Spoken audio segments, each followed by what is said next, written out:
my honor to be here. I was here a few years ago, and this is a continuation of a lifelong adventure, a scientific adventure that I've been embarked upon. So all of nature is interconnected. And this talk is bifurcated into two subjects. One is on bees, and the other is on psilocybin mushrooms. Well, in fact, it has good reason. We've come to a confluence, and this image from 7,000 years ago, then redrawn, that's the original pictograph, is of the bee man. There's a long history of use of psilocybin mushrooms being put into honey, and it may well have made psychoactive meads. And the Beer Purity Act of 1516 actually specifically banned mushrooms from being put into beer. So I want to start at the beginning.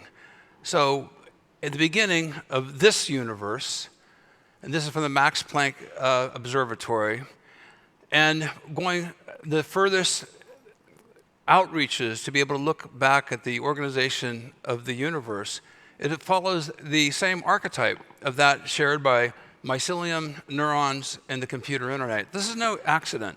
Different orders of magnitude. These are structures that are self-rewarding, that lead to resilience. So when we look at the formation of the Earth 4.5 billion years ago, soon thereafter, the planet Theia came and crashed into the Earth, jettisoned the rubble field into orbit, and then coalesced to be able to form the moon. Many scientists believe that the interface of the oceans and the tidal forces of the moon created a very ideal epigenetic environment for the evolution of life. And so this recently was discovered is the oldest representation known so far of a multicellular organism, 2.4 billion years ago, and is that of mycelium. So we advance forward to 420 million years ago, and this fossil was found in 1843. For over 100 years is a great mystery. This is before vascular plants, before trees, before flying insects. Well, it was then recently determined by Dr. Kevin Voice that this fossil named Prototaxides was a giant fungus, the tallest organism on Earth at that time, about 10 to 15 meters high. So we advance forward now from 420 million years ago to a great extinction event. 250 million years ago, it was the Permian-Triassic extinction event caused by, putatively, an asteroid impact. The asteroid hit the Earth, huge amounts of debris jettisoned into the atmosphere, sunlight was cut off, plants, animals died, massive extinction. And because sunlight was cut off and so much life of plants and animals, fungi then inherited the Earth. This PT boundary is very easily seen in the fossil record. And indeed, a fungus that was given the name Reduviosporinites was the predominant fungus found in the fossil record at this interface of the PT boundary. So we go then from 250 million years ago to 110 million years ago, and recently in Brazil, a fossil was found of a fully intact mushroom. Now this is really important. Mushrooms had their form long before we had ours.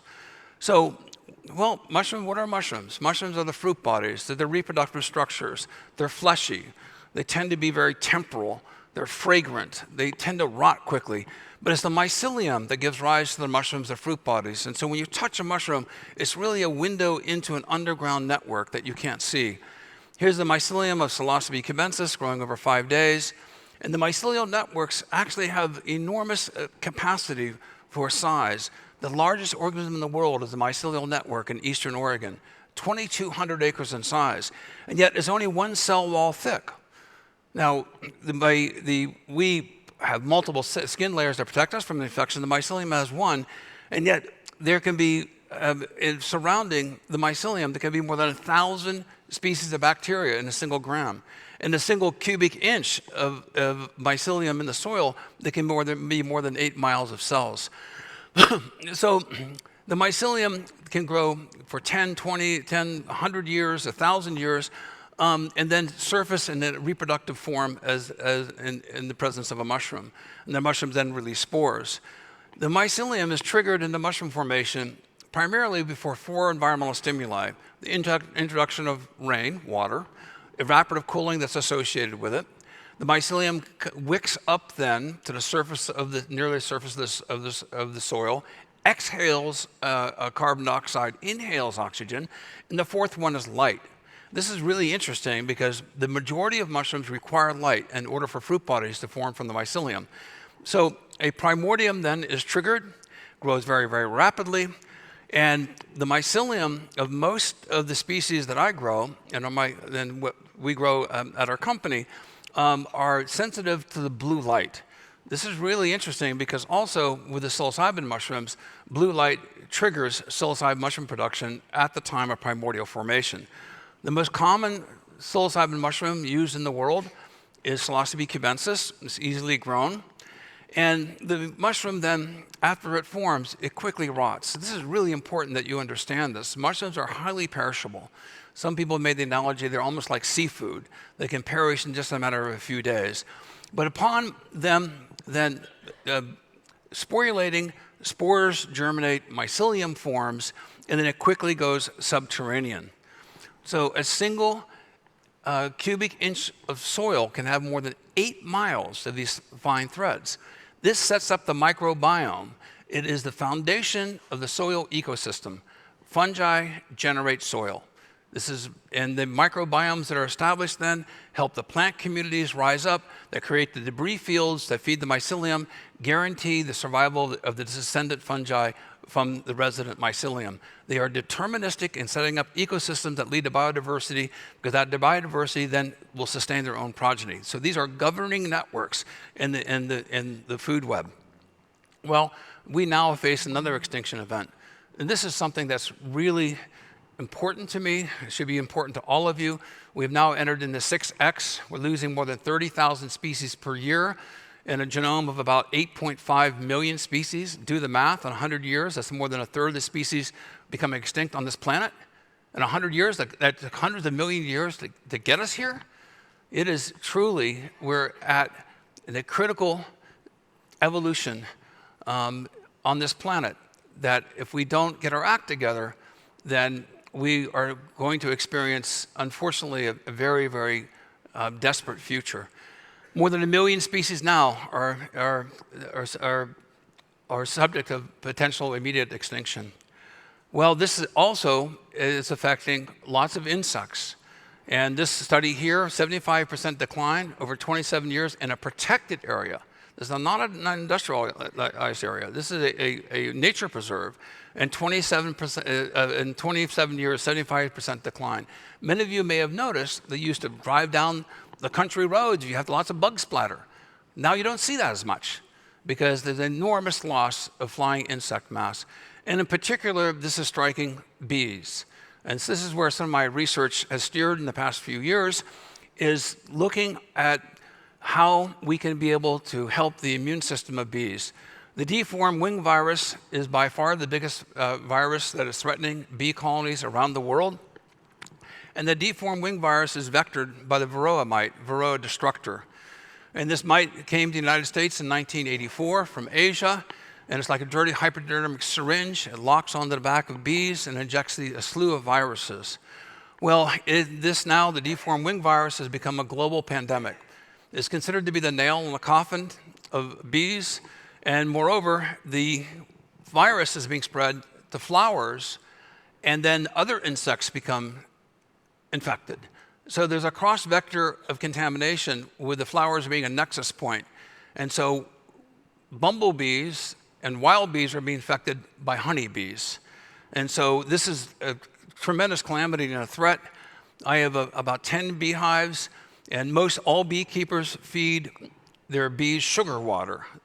So we found, after many years of research, and some of you who have seen my talk here before, I was working with the BioShield Biodefense Program. We found extracts highly active against flu viruses and herpes viruses.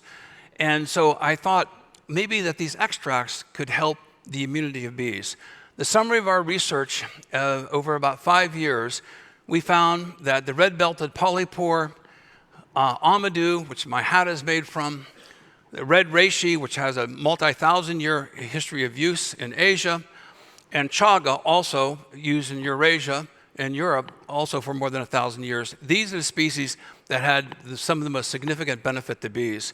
We conducted the largest bee clinical trial in history, 532 beehives in the almond orchards of California. This is also important because 1.2 million beehives from all over the United States congregate in the almond orchards of California. It's another perfect storm because you have all these cross vectors of viral contamination consolidating in a close proximity, and then the viruses then are spread to the other bees and the beehives, and then they're dispersed all over the country. So the summary of our research, working with the USDA and Washington State University, Dr. Jay Evans, the senior virologist in bees for the USDA, he's never seen such strong antiviral activity against bee viruses as he's seen with Stamets' extracts. Now, the deformed wing virus, in this case, 879 to 1, a very significant p-value, and also 80 to 1 between the Amadou mushroom and the reishi mushroom. Against the black queen cell virus, we found also significant antiviral activity, 500 to 1.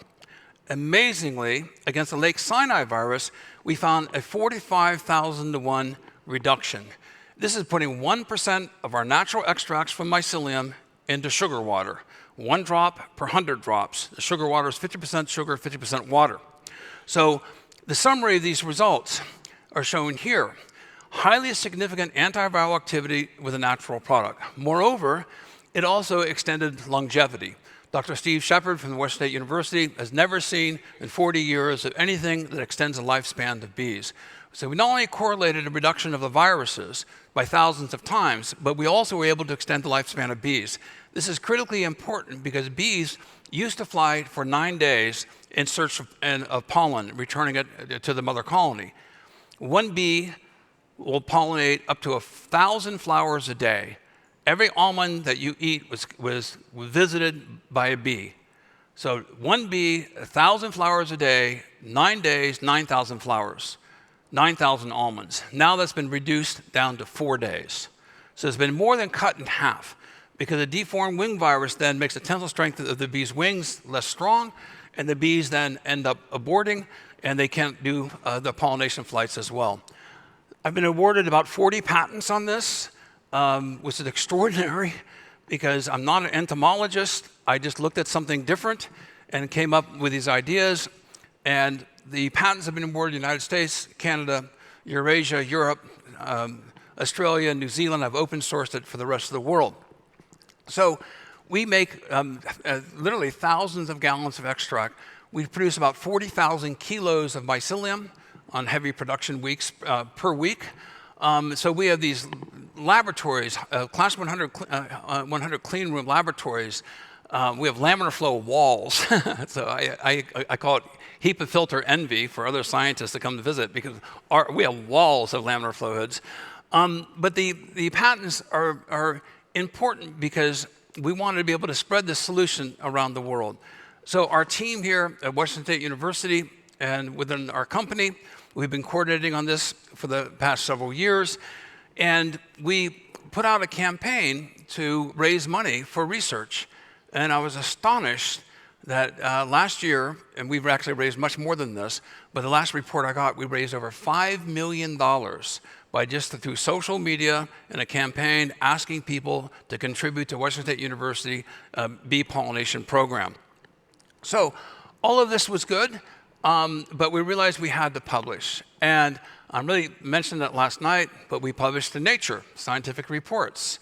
How many people here have published in Nature? Really? I thought it'd be dozens of you. But if you know about Nature, only 7% of the articles submitted to Nature get published.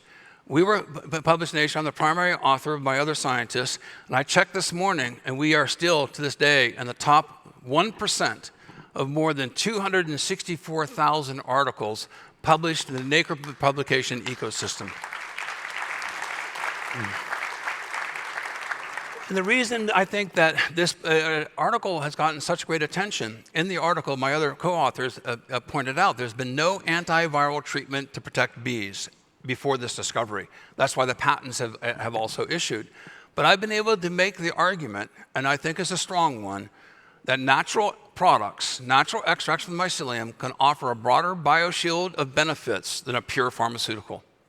Because we have grown up within the complexity of nature, our immunological fields have very complex sets of receptors, And by using these natural products, we can upregulate the immune system, defensive genes, and other genes to be able to consequentially empower the immune system so the bees are able to reduce the viruses immunologically. So how can we scale this? And this is exponential medicine. So Daniel put out the call, and I'm responding to his call. So I invented a citizen scientist bee feeder, and it's based on a maze. Bees can navigate through a maze better than hornets and yellow jackets and wasps. And so you can put this extracts in this, you can hang it in an apartment building, you can create ecological ladders in high-rise apartments, and then you can help the bees be fed with sugar water and also reduce their viruses. And it helps wild bees, bumblebees.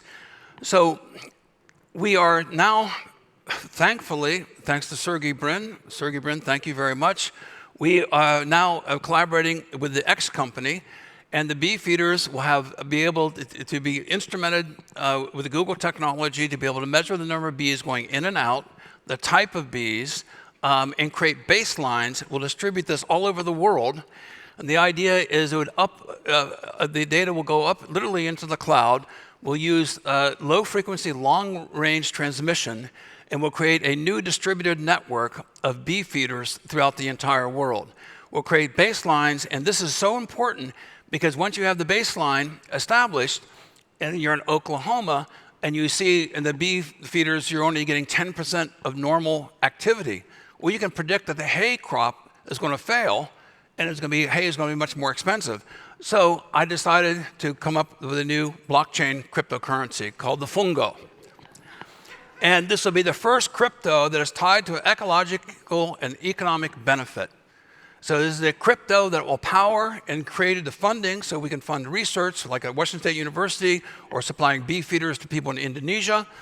And so this blockchain technology, we just received a favorable patent response from the European Patent Office. So this is something that I am really passionate about because I can create a huge fund, I hope, and it'll be the first one that people can actually vote for the ecosystem by getting involved in a blockchain currency. I'm dedicated to give 10,000 to 100,000 of these bee feeders away. If you go to beemushroom.com, BEE mushroom.com, you can sign up. And the idea for the bee feeders is that we create also an alternet. We have another way of being able to transmit data when the higher internet is not functioning. So the modality of this has many, many different implications. So we grow lots of mushrooms. We have about 700 strains and species in our cultural library. This is in my kitchen with some of my fellow workers here. And these mushrooms in particular are highly consumed, especially in Asia. Enoki-taki, shiitake, and oyster mushrooms.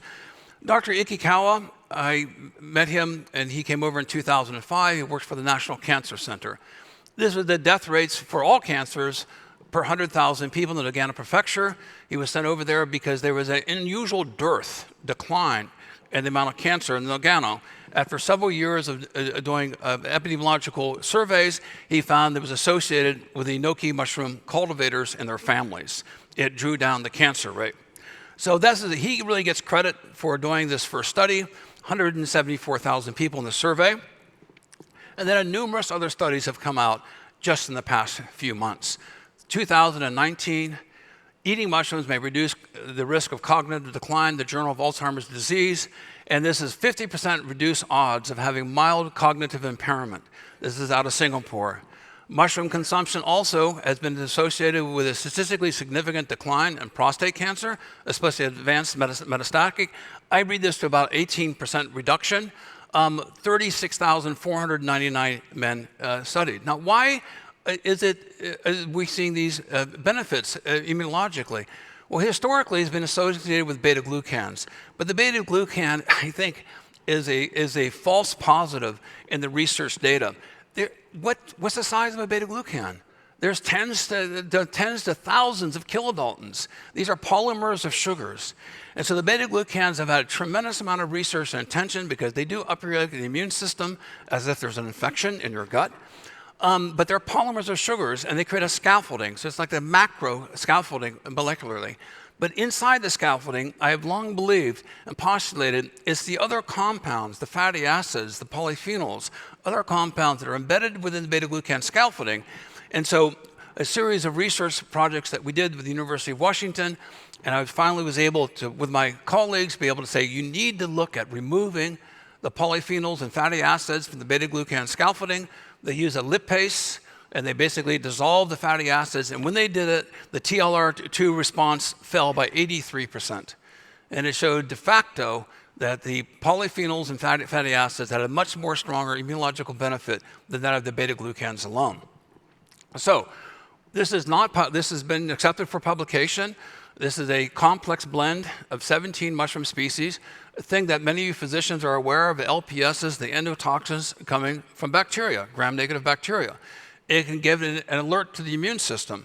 And so we then spiked these samples in these immunological surveys with endotoxins of the LPS, and we found it was localized totally different in the CD69 activation pathways than what our mixture of mushrooms was doing. So we clearly showed that the immune modulation and response was not due to LPSs. Many times it is due to LPSs because mushrooms rot. And when you have rotting mushrooms and you dry them, or you get a preparation or an extract from unknown people who don't have good quality control, you are getting an LPS endotoxin immune inflammatory response. This paper will be out any day. It's the mycelium turkey tail mushrooms that showed that the rice that the mycelium is grown upon, it ferments the rice and makes it into a very, very powerful immunomodulating product that stimulates the production of interleukin-1 Ra. And so it has an anti-inflammatory effect combined with immuno-enhancing effect. And this is the best of both worlds, so we don't get over-amplification of the immune system. So, an excellent article on microbiome. Dr. David Newberg, I think, was associated with the National Cancer Institute. This shows that definitively that mycelium of the turkey tail mushroom is a prebiotic for the microbiome post-amoxicillin treatment, which obviously destroys a lot of your microbiome, and also reduces Clostridium while supporting beneficial bacteria. Now, I have lots of references, and I put up this website specifically for physicians and researchers such as yourself. I read a lot of Google Scholar alerts. A lot of doctors just don't have time to look at the current literature. Several hundred pages long, unbranded, just pure science. So you can go to mushroomreferences.com and you'll be able to put in treatment protocols, mushroom species, disease complexes, and very quickly get some of the best of the peer-reviewed literature that's out there. So now I'm going to segue back to the bee man. And so a friend of mine said, Paul, maybe you are the reincarnation of the bee man. So, but in the northern Algeria, 7,000 years ago, about 7 of these pictographs were found that are associated with mushrooms in a bee-like figure.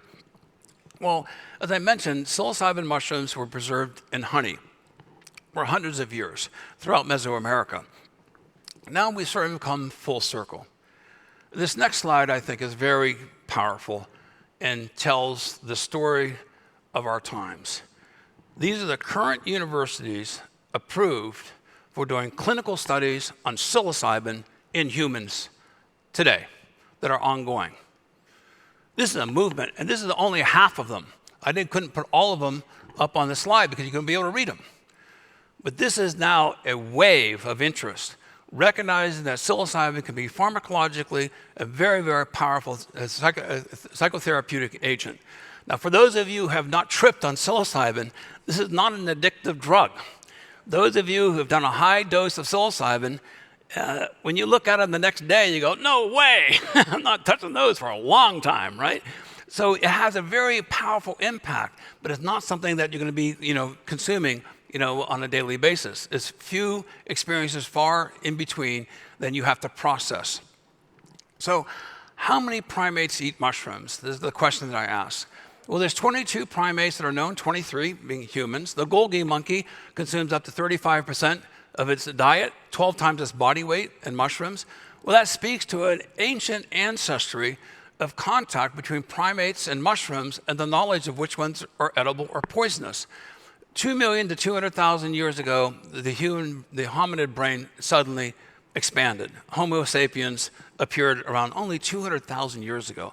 That's a very short time. At the time of radical climate change, which we're having now, Homo sapiens suddenly had an increase in their brain, and language and the arts began to develop, only several tens of thousands of years ago. So this is another view of primates walking across the savanna in response to climate change, tracking animals. What do? You look for dung, you look for foot tracks. The majority of primates eat grub. Fly larvae grows in mushrooms. It's natural to presume that our ancestors would have found these mushrooms, they're hungry, they're tracking animals, they consume them, and then 20 minutes later, you have liftoff. And you'd be sharing this with your family. You're in a hunting group. The mushrooms are large, they're bodacious, and they stimulate, and we know now, neurogenesis. Now, how dominant are these mushrooms? Well, look at elephant dung. Look at the size of that mushroom. And so this would happen not once, not twice, not 10 times, but millions upon millions upon millions upon millions of times over millions and millions of years. I believe this causes epigenetic neurogenesis. And so now Terence McKenna and Dennis McKenna proposed this as a stoned ape theory because of the ability of increasing language, hearing acuity, visual acuity, etc. And I disagree with them. It's not a theory, it's a hypothesis. A hypothesis is an educated guess to explain an observable phenomenon. A theory is a hypothesis that has been tested and proved factually. But nevertheless, I think we have the opportunity of proving that this hypothesis is indeed has the strengths of being factually supported to be a theory. A fantastic connectogram showing the network patterns of a placebo and during a peak experience on psilocybin. Now look at all those neural pathways. Think if you have a challenge, if you have a hurdle to overcome from an evolutionary point of view, a mathematical problem, a coding problem, which brain do you want? But I also want to propose to you that with these enhanced neurological activity, with AI and the many smart people in this room, we need to design navigation tools that allow us to be able to navigate through the hyperdimensional interconnectivity that we're seeing here to maximize the benefit. I think these are fantastic potential tools, not only for psychotherapy, but for also creativity. So we know now that through a dissection of mice that the psilocybin causes neurogenesis in the hippocampus. Psilocybin induces neurogenesis, courage, and kindness. We've seen this from other studies. Well, folks, those are leadership skills. And that leads to better citizenship. So many people in the 70s were cultivating psilocybin mushrooms, Psilocybe cubensis in particular. My work was covered by a Drug Enforcement Administration license. I've published 4 new species in the genus Psilocybe, Psilocybe azurescens, liniformans, Sonnefibulosa, Psilocybe wiley. The research really surged in the 70s and then it kind of went quiet until Dr. Roland Griffiths from Johns Hopkins University put in an application in 1999 that was published, I think, in 2006 and 2008 on the clinical relevance of psilocybin with patients that attributed this as one of the significant spiritual experiences of their lives. Many of you saw the movie last night with Roland so eloquently spoke. But a number of other studies have come out, and I think these are fascinating. Here is one of prisoners from DSHS. There's over 480,000 people surveyed. Now, association is not necessary causation, but it can be. But statistically significant, if the prisoner had one experience with psilocybin, there's a 27% decreased odds of larceny, 22% reduction in property crime, 18% decreased odds of violent crime. Think of the return on the investment for society. Not to have people committing criminal acts, not basically causing PTSD when their family units, loading up the court system, the distraction of law enforcement and our resources and our tax dollars. This is substantial, folks. Now, another study that came out, 1,266 community members, ages 16 to 17. This is extraordinary. And it shows that males who had used LSD or psilocybin had decreased odds of perpetrating physical violence against their current partner. Interestingly, it only was with men. So if your partner was another man or another woman, and you had an experience with psilocybin mushrooms, you were less prone to violence. So I always thought if you have dating apps, you should have like, have you done psilocybin? Check. Yay! Better candidate, right? So another one. This is basically the emotional responses of people after they have done psilocybin in recognizing people's faces and having a better reaction to it. So a reset therapeutic mechanism has been proposed. Rudy talked about the default mode network. This is very much related to that as well. And also there was an association with increased nature relatedness and a decreased tendency to authoritarian views. Folks, this is extremely meaningful. Think about this. 1 or 2 trips in your lifetime. And I go on journeys, once or twice a year. That's all I need. But I believe that psilocybin mushrooms make for nicer people. I really do. And I think this is a baseline consideration that all of us should take to heart. So also relates to, I mentioned pro-environmental behavior related to nature relatedness. Roland Griffiths and his other colleagues at Johns Hopkins proposing that removing it from Schedule 1, which means it's addictive and has no medical application, to Schedule 4, which is basically like that of asthma medicine. And so there is this advocacy now to remove it from Schedule 1 to a much lower schedule. So at Johns Hopkins, this is the set and setting they proposed. I understand that. You need to have highly controlled settings, the reproducibility of data, all in the same couch, the same lights, the same room, et cetera, so you can normalize the data sets. But this is not where I would do it.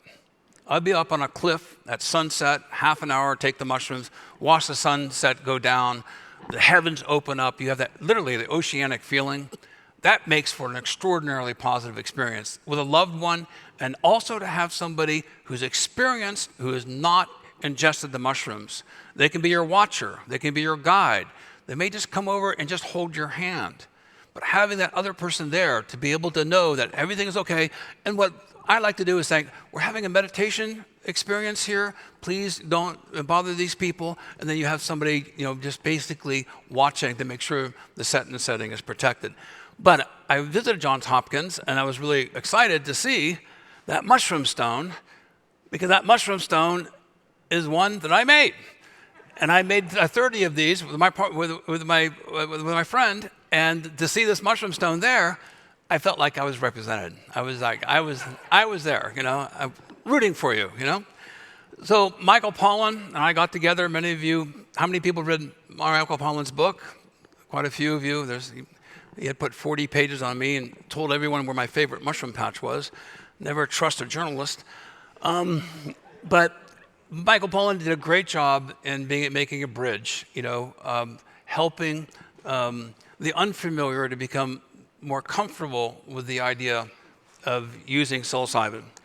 So throughout Silicon Valley now, there is a use of mushrooms for microdosing to increasing creativity. I've personally talked to several of these people who are coders and are teaching other coders. They feel it's a competitive advantage.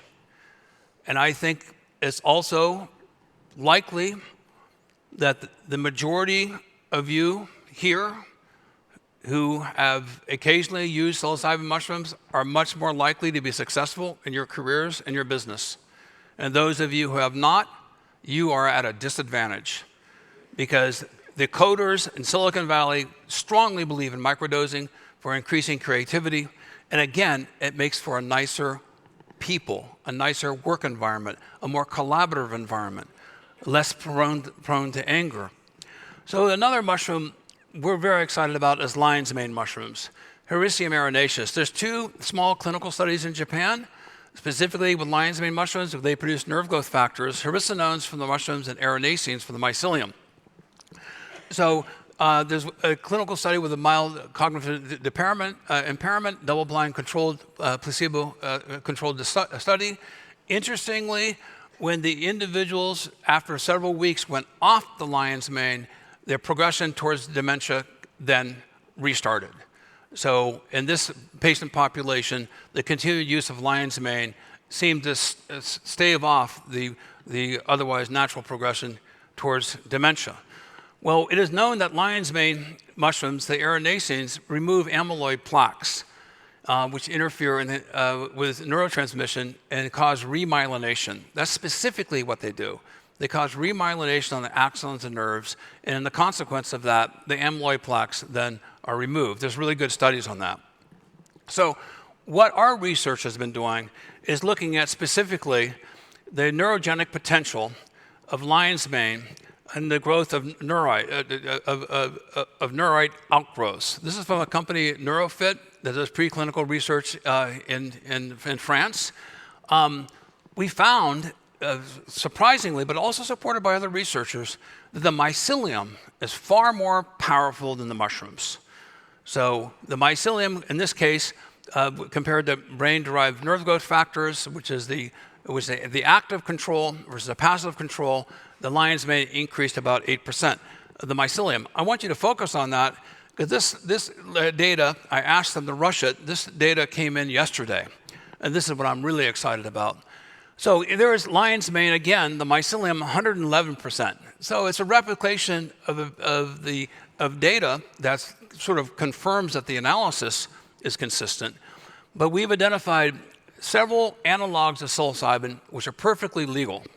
I no longer have a DEA license, so I'm not allowed to possess psilocybin.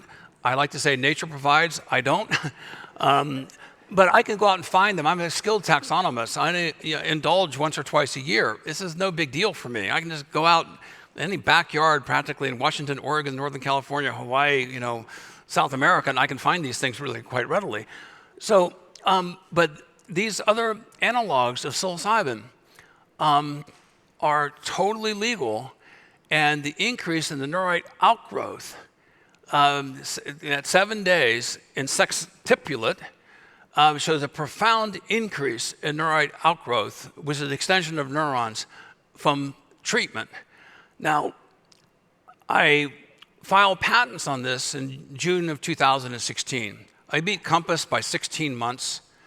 I basically, from the literature search and the patent office, I beat everybody on this. And the analogs of psilocybin not only being legal, but Dr. Pam Crisco and I, she's a doctor, and I bioassayed these. No one had ever consumed them in the scientific literature, so I did an N of 1 study. Actually, there's a report of one of them killing a child. So we totally monitored all my vitals, and we took some of these substances fully expecting to have liftoff. And I have to say I was a little bit disappointed that I didn't get liftoff, but we were able to prove that these were actually not psychoactive substances in making you become high. So this is an example from Neurofit. This is the neurite outgrowth upon exposure to psilocybin analogs. In this case, 10 days from exposure. And they use fluorescent proteins that are dyed, and they measure the outgrowth of the neurites. So it's $7,000 a gram. But you can grow psilocybin mushrooms for $1 a pound. So there's, of course, the psilocybin per molecules per gram is going to plummet. But it never will compete when you can grow psilocybin mushrooms for the price of portobellos for a mushroom farmer. So this study in particular is one that I've honed in on. This is a mouse study. And basically, it found the extinction of the trace fear conditioning. They put mice in a cage with and they had a tone. Dong. 40 seconds later, the metal floor became electrified, and they shocked the mice. And then they'd wait a while, they'd have the tone again, they'd shock the mice. Very quickly, the mice, when they hear the tone, they would cower in fear. That's the conditioned fear response. And then after they were fully trained to expect and fear the tone and the shock subsequently, they then dosed them with basically a high dose of psilocybin, 1 milligram per kilogram of body weight, versus a low dose, 0.1 milligram per kilogram of body weight. And they found something very unexpected. The high dose of psilocybin took 10 repetitions of no shock after the tone before the mice dissociated the tone with the negative pain consequence. On low doses, it only took 2 times. 2 times on low dose, and the low doses tended towards neuroregeneration. The high doses did not. It actually looked like it restricted neurodegeneration. Well, I think it's probably because it was so potent, it flooded all the receptors, they had to be washed out. And plus, neurons take some days to grow. So a super high dose, I can understand why you wouldn't have neurological outgrowth, as opposed to a titrated dose at a lower amount as your cells are reproducing. So I propose an epigenetic neurogenesis formula of psilocybin or psilocybin mushrooms, of erinacines or lion's mane mushrooms, and I'm stacking it with niacin, vitamin B3. This is the flushing niacin. The idea to allow microdosing to have a universality of use, and the idea is that you'd have 1/20th or 1/10 of a threshold dose of psilocybin. You'd be 10 to 20 times less than that. You had 100 milligrams to 200 milligrams of vitamin B3. And then if someone tried to get high, but taking 10 or 20 of those pills, they'd be taking like 2 grams of niacin. So it becomes the antabuse that allows for microdosing that could be approved by the FDA. And moreover, the niacin excites the nerve endings. That's why you get itchy, you're itchy. And neuropathies oftentimes present themselves as a deadening of nerves at the fingertips and the toes. It's also a vasodilator.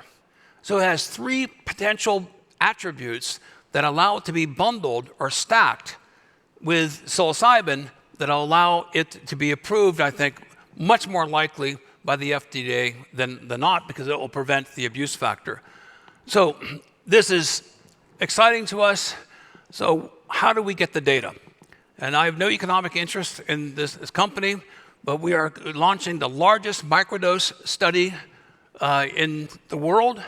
It's just being launched in the next week or 2. It's gone through ethics review and a few more things on anonymization of the data. And so microdosestudy.com is being launched. It is an app for your Apple. It'll be also for Droids. And it has you agree and you consent. You log in with the email, 2-step encryption. And then you tell people what you're microdosing, how much you're taking, and whether you're stacking it with lion's mane or niacin or chocolate. And the idea is to then do all sorts of tests on memory, pattern recognition, hearing, vision. We're designing this so we can have maybe up to 100 to 200 endpoints. Because the idea is that we want millions of people to use this, and then we'll look for signal from the noise. You already saw all these other retroactive studies have unanticipated consequences that came out of the data. Partner-to-partner violence reduction, pro-environmental influence, anti-authoritarian influences. So this is something that we're real excited about. So go to microdosestudy.com. You can sign up for it. When it's released, you'll be notified. This is when science becomes stranger than science fiction. I want to invite you to a party I want to throw in the year 2033. I was 11 years old during the cicada outbreak in Ohio. How many people have seen a cicada outbreak? It's like Armageddon.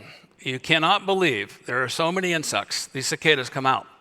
What I didn't know when I was 11, but scientists have recently discovered that a fungus called Massospora cicadadensis infects the cicada, infects the male cicada, and it rots off their butt and their genitals. And it's packed full of psilocybin. It also is producing amphetamines. And then the male cicadas adopt a female seduction dance to the uninfected males to get the uninfected males to get near them, so the Massospora spores will infect the other males. And so when they then burrow back into the ground, then the Massospora species survives. So this is extraordinary because it's such a weird story, but I love this quote. Scientists advise against consuming hypersexual zombie cicadas infected with a psychoactive fungus. News alert.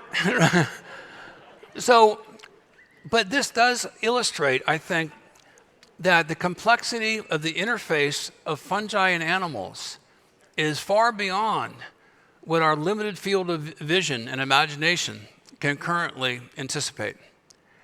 And that these fungi are reaching out to us, controlling our behavior. At a time critical that we face 6X, that we are likely, unfortunately, maybe living in the best of the last of times, unless we have the creativity from people like you in this room to invent ourselves out of this mess. But it doesn't matter how wealthy you are, folks.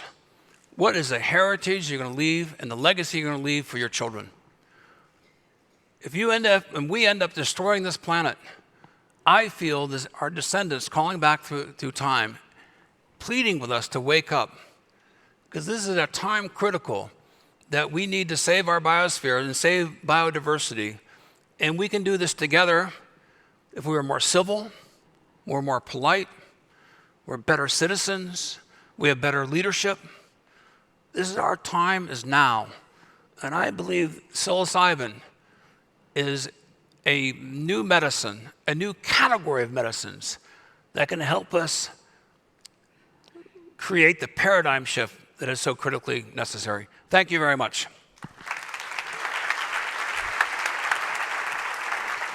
My hat? Yeah. Thank you, Paul. That's, a tour de force. This is sort of feels like, it certainly doesn't fit into the traditional medical realm, but it's starting to get there. And you mentioned MAPS. Can you give us a highlight of how they've been able to change the paradigm and take this now through FDA, and what lessons have been learned from that? Yeah, MAPS is the Multidisciplinary Association for Psychedelic Studies by Rick Doblin, MAPS.org. They've been working primarily with PTSD affected soldiers, and they've been approved, and they're now in stage 3 clinical studies with MDMA. They have gone through the protocols. They've had successful phase 1 and phase 2. They have extraordinary results that from 1 or 2 MDMA sessions, PTSD resolved, as I remember the data correctly, roughly accurate. 33% of the patients in 30 days had lost their PTSD, but surprisingly, 9 months later, 66% had lost them. And this is interesting because, and Roland Griffiths, another researcher, have pointed this out, from the psilocybin experiences, et cetera, the memory of the experience, just like PTSD, where you're associated with a horrific event, and you hear a gunshot, you hear something that reminds you of it, it actually replaces that, and the memory of the positive experience helps you psychologically without necessarily having the experience again, just the pure memory of that. In the Johns Hopkins studies, 60% of the individuals at high doses, 70%, had a highly positive experience, life-changing, but very positive. 30% did not. It was a negative experience. 14 months later, the people who had positive experiences still reflected on how positive they were, how beneficial they were, but the people who had negative experiences, the negativity of the experience did not extend beyond the experience itself. So this, I think, is remarkable, is that it shows the neuroplasticity of the brain, and you're able to rewire and recondition the brain and supplant it with the positive memories on top of something that would otherwise you'd be suffering for the rest of your life. So MAPS.org has done a fantastic job, and they've done really good research, and they're working with some of the people here in this audience. Well, let's thank Paul for everything he's doing for the planet and for everybody else. All right, and thank you. Thank you.